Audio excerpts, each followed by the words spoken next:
It was January 2019. Nigerians were getting ready to elect their leaders in a very important election. The campaign was tense. Politicians fought hard to win over the people. And then there was the ruling party, the All Progressive Congress. This was the party of the then president, late President Muhammadu Buhari. They were in Benin, an old city in Edo State, for the party's presidential campaign rally, when this guy got up to the podium to speak to a cheering crowd. I would like to dance, but to be honest, Mr. President has obliged all of us to fast it today. This is Adam Oshomole. He was the national chairman of the ruling APC. His words had weight, and he knew that when he said this. But I'm told there are a lot of very, very senior people from PDP who have decided to join forces with President Buhari to take the broom to sweep away PDP and to continue to ensure that APC continues to preside all over Nigeria. And in fact, once you have joined APC, all your sins are forgiven. The people cheered him on initially. Then there were a few backlash here and there, and then silence. What many Nigerians didn't realize was that moment from 2019 laid bare a cynical truth in Nigerian politics. The ruling party had become a sanctuary for politicians, a place where corruption cases allegedly vanish and dissenting voices are co-opted.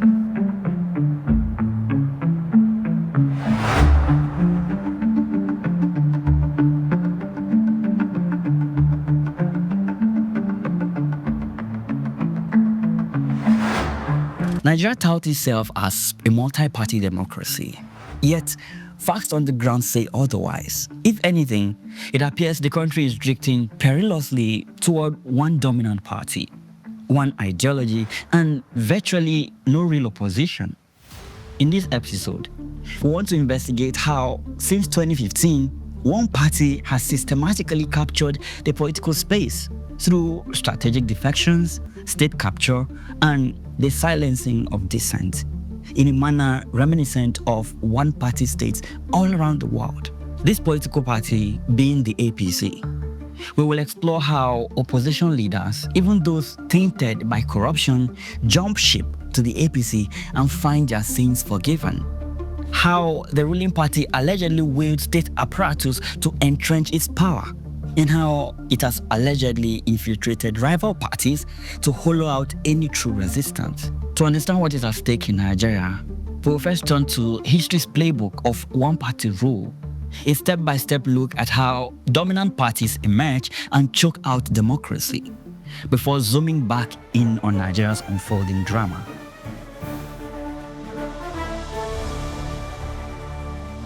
Authoritarian-leaning ruling parties rarely announce we are now one-party state. Instead, they creep toward dominance through a series of calculated moves. Around the world, from Africa to Eastern Europe, the pattern is strikingly similar. First is the erosion of checks and balances. This step begins by weakening institutions meant to balance power. Courts become easily influenced or controlled by powerful individuals. Election commissions turn partisan, and security forces weaponized for political ends. In multi-party autocracies, the ruling party dominates parliament, while systemic opposition parties are tolerated only as puppets, hence giving an illusion of democracy. As for the real opponents, they sometimes are sidelined by legal troubles or worse. Once this first step is complete, the ruling party moves to co-opt the opposition. This is step 2. In this step, the ruling party lures opposition figures with incentives or threats until they either defect or become nominal opposition. For example, Zimbabwe's ZANU-PF has openly sought, quote, a one-party state or an opposition they can work with. This is code for an opposition that poses no real challenge. In such cases, opposition parties either implode from internal strife or survive only by the ruling party's grace. Say hello to the PDP. Now, once the dominant party succeeds in co-opting the opposition, they try to control the narrative. This is step 3. In this step, the ruling party ensures one ideology prevails by capturing the media narrative and suppressing dissent. Whether through outright censorship or subtler harassment, critics are muted. In Rwanda and Singapore, two very different contexts. The ruling parties maintain an uncontested policy line with dissent tightly managed in the name of stability. And since the narrative is now in their favor, the ruling party moves to implement the last step, which is rig the system if needed. You see, when popularity wanes, dominant parties are not afraid to manipulate elections. Remember, they now have the media on their side. So nothing they do will get bad publicity. So they carry out activities like manipulating the boundaries of an electoral constituency so as to favor one party or class. They also engage in vote buying. Some push their supporters to carry out violent acts in efforts to intimidate supporters of the opposition. To crown their efforts, they tamper with results when the outcome doesn't favor them. These regimes continue to hold regular elections but tilt the playing field so heavily that removing them from power becomes nearly impossible. History shows that one-party dominance can be achieved gradually under the facade of democracy. In 20th century Mexico, the PRI stayed in power for 70+ years through a mix of patronage and controlled elections, a perfect dictatorship disguised as democracy. In modern times, countries like Russia, Zimbabwe, and Cameroon have each followed elements of this same playbook, concentrating power in one party's hands. Now, many fears that Nigeria's APC is following a similar script, step by step to turn Africa's largest democracy into a one-party state. The question is, are those claims true? APC. When the APC swept to victory in 2015, it was largely perceived as a triumph for multi-party democracy, not only in Nigeria, but in Africa.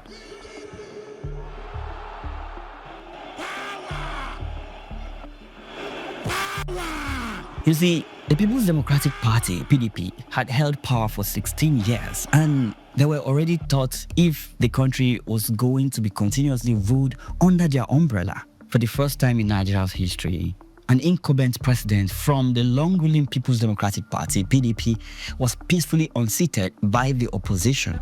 Muhammadu Buhari's victory in 2015 gave many hope. Some claimed Nigeria's democracy had matured, offering a break from corruption and impunity. Yet, a decade later, that hope has curdled. What began as a change agenda has morphed into a campaign to entrench APC rule at all costs. Under Buhari's presidency from 2015 to 2023, the APC quickly learned the perks of incumbency. The PDP, once dubbed Africa's largest party, began to wither. A series of electoral setbacks and internal crises hit the PDP, but even more damaging were the defections. You see, after tasting power, the APC adopted a strategy of elite consensus building, sort of an elite capture, where influential opposition politicians were courted to align with the party, a euphemism for securing federal patronage and protection. By 2019, the trend was clear. Adam Oshomole made sure of that when he said, once you join APC, all your sins are forgiven. This signaled to every embattled politician in the opposition, the price of survival is loyalty to the ruling party. From that point onward, defection became the name of the game in Nigerian politics. Meanwhile, the APC solidified control over federal institutions. Buhari's government was accused of using anti-graft agencies, security forces, and even the judiciary to strengthen its grip. In early 2019, weeks before the general election, Buhari suspended Chief Justice Walter Onogen over an obscure asset declaration charge, a move the opposition decried as an act of dictatorship and an attempted coup against judicial independence. Well, the Chief Justice, after all, would have a key role in adjudicating any election districts. Removing him ahead of the vote hinted that the rule of law could be bent for political ends. Indeed, by 2019 and even more by 2023, court verdicts on election cases often seem to favor expediency for the ruling party. In one instance, in 2019, Emeka Ihedioha, from PDP, was declared winner of the March 9, 2019 Imo State gubernatorial election, securing around 38.3% of the vote. However, on January 14, 2020, the Supreme Court of Nigeria annulled that result, citing that hundreds of thousands of votes from 388 polling units were wrongly excluded. Now, rather than ordering a rerun, the court ruled that the candidate with the majority of lawful votes, who was Hope Uzodinma from APC, who initially placed fourth, be declared the rightful winner of that election. Well, Uzodinma and his deputy were sworn in the next day as governor.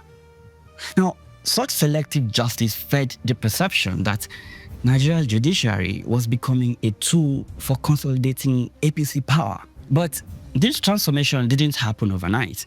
Nigeria's democratic backsliding was a slow burn, fueled by decades of institutional decay and elite collusion. By Buhari's second term, what remained was an illusion of multi-party politics, a shell of democracy where the outcome of election felt preordained and the ruling party governed with growing impunity. But what were some of those defections that changed everything?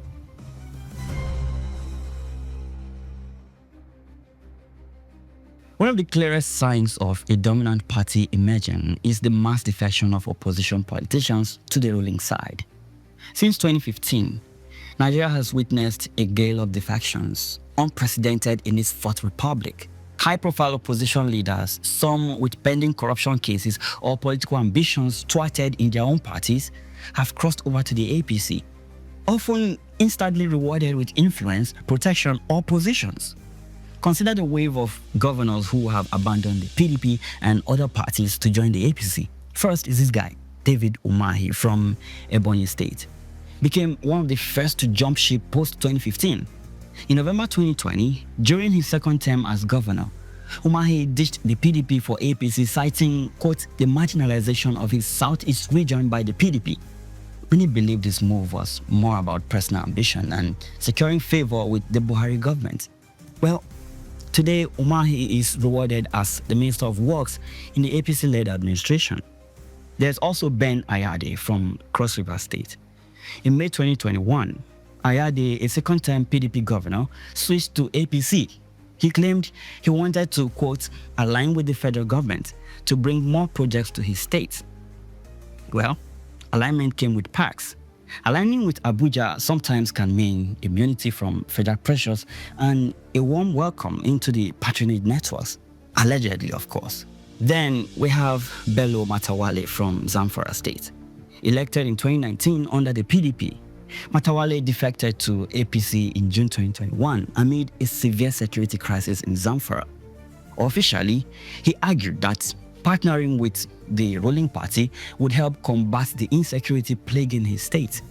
Unofficially, it was alleged that any federal probes into Zamfara's finances fell silent after he switched sides. Matawale later lost his re-election in 2023, but landed softly as an APC Minister of State for Defense. How about Sheriff Oborewori from Delta State? After being elected governor on the PDP's platform in 2023, Oborewori turned the nation by leading the entire PDP structure of Delta State into the APC in April 2025. Well, what is interesting about this move is that he didn't go alone. His predecessor, Ifeanyi Okowa, who had been the PDP vice presidential candidate in 2023 and is allegedly being probed by the Economic and Financial Crimes Commission, EFCC, regarding an alleged diversion of 1.3 trillion naira during his tenure, joined him along with Delta State's assembly and entire cabinet.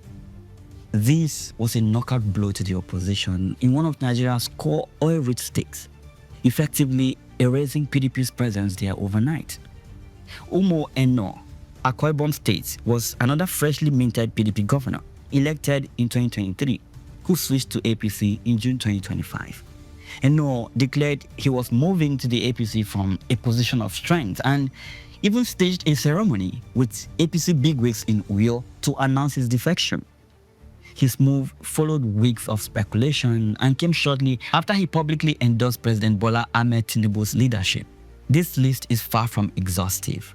Dozens of other opposition figures, senators, House members, party chieftains have also defected to the APC since 2015.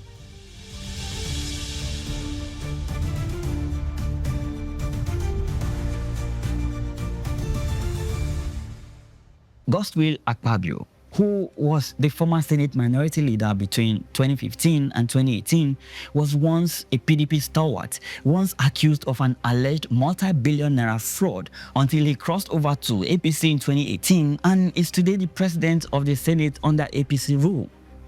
This is a powerful position that allegedly insulates him from long-standing corruption inquiries.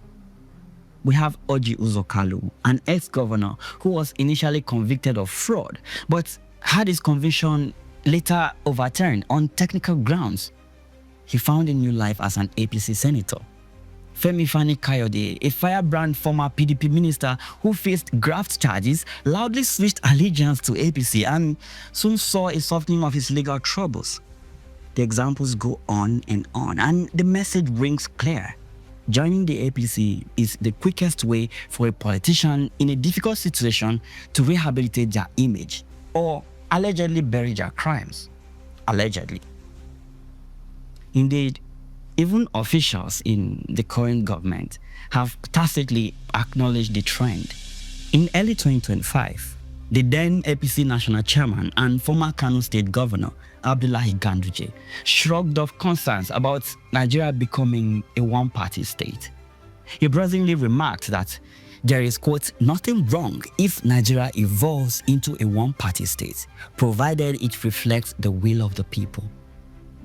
But is it true that these defections reflect the will of the people? Because many Nigerians see a more troubling pattern, one in which defections is induced not just by admiration of APC governance, but by inducements and threats. Opposition figures often face a carrot and stick choice: join the ruling party and enjoy legal absolution. This is the carrot, or stay in opposition and risk relentless harassment, the stick. In May 2025, a spokesperson for opposition leader Atiku Abubakar publicly alleged that the Economic and Financial Crimes Commission, EFCC, was leveraged to intimidate PDP governors, showing them evidence of their corruption and then offering a deal, defect to APC, and go and sin no more. Well, the EFCC, however, swiftly denied these allegations, calling them patently fabricated and in bad taste. The anti-graft agency emphasized that its executive chairman, Ola Olukoyede, is apolitical and the EFCC is wired against partisan tendencies. While this is debatable, what is indisputable is the effect these defections have on Nigeria's political landscape. With each governor or senator that flips to APC, the opposition loses funding, local party structures, and morale. According to recent reports, the APC seat count in the Senate has risen to 70, following the defection of 4 senators from the People's Democratic Party and 1 from the New Nigerian People's Party. This puts the APC just 3 seats short of a 2/3 majority, which is 73, in the 107-member Senate.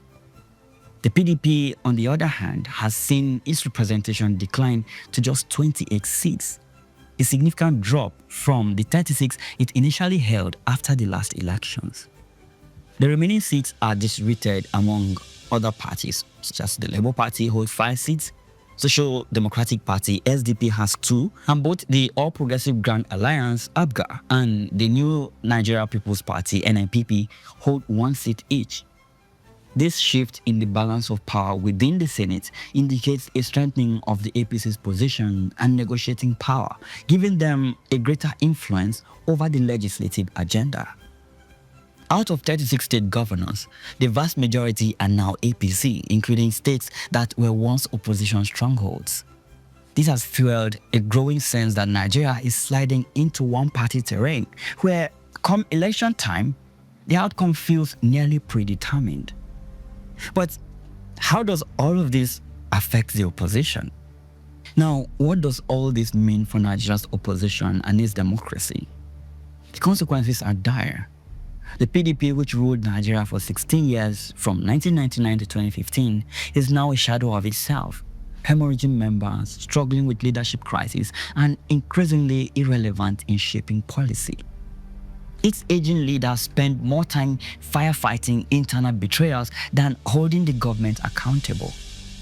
Newer parties like the Labour Party and New Nigeria People's Party have sparked momentary excitement, like the surprise third-party surge of 2023 when Labour Party's P2B captured urban youth votes. But these parties face an uphill battle in building nationwide structures. The APC's tactics that crippled the PDP could easily be deployed against any rising alternative. Already, there are whispers of key Labour Party and NNPP figures being enticed to join the APC. Nigeria's political elites across parties share a club mentality. They are more united by the perks of power than divided by ideology. This political class solidarity means that when the ruling party sets new undemocratic norms like brazenly buying votes or deploying thugs, the opposition often responds in kind where it can, rather than jointly pushing for higher standards. Over time, the entire spectrum shifts towards anything goes, with power as the only prize. Even with a coalition party being formed by major opposition parties ahead of 2027, the talks have not shifted to ideologies or values. Rather, it is power must change hands. For ordinary Nigerians, the drift to one-party dominance has bred widespread cynicism and apathy.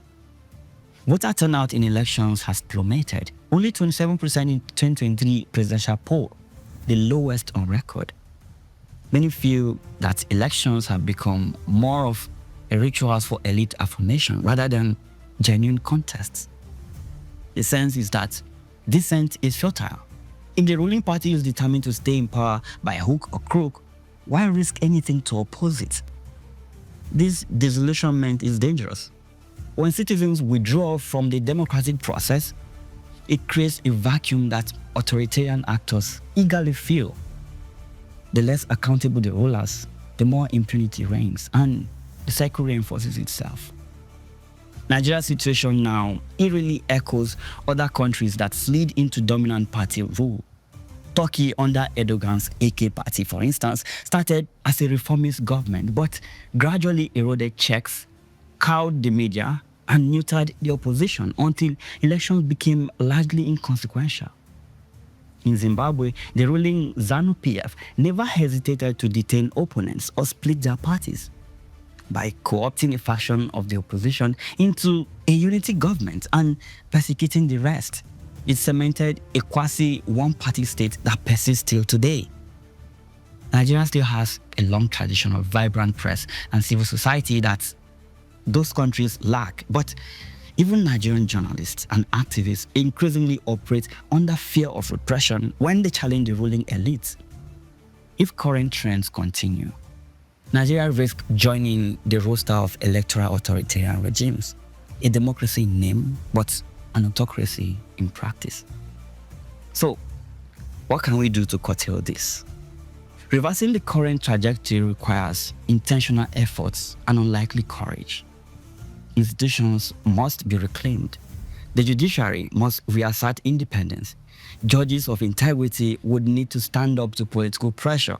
INEC must implement truly neutral processes, perhaps with reforms and observer scrutiny. And security agencies must be insulated from politics. These are tall orders, no doubt, especially when the ruling party has no incentive to losing its grip. Electoral reform laws have been passed, but it is the political will to enforce them fairly that is lacking. Nigerians need to come to terms with the fact that nobody is coming to save us. The defense of Nigeria's democracy lies with the Nigerians themselves, voters, activists, journalists, and yes, principled politicians, if any can resist the APC's appeal. If voter disillusionment continues and turnout keeps dropping, the APC's one-party dream will become a self-fulfilling prophecy. But if citizens re-engage and demand genuine competition, for example, rallying around opposition coalitions or insisting on accountability, Even the dominant party can be checked. History has shown dominant parties can and do fall when they overreach.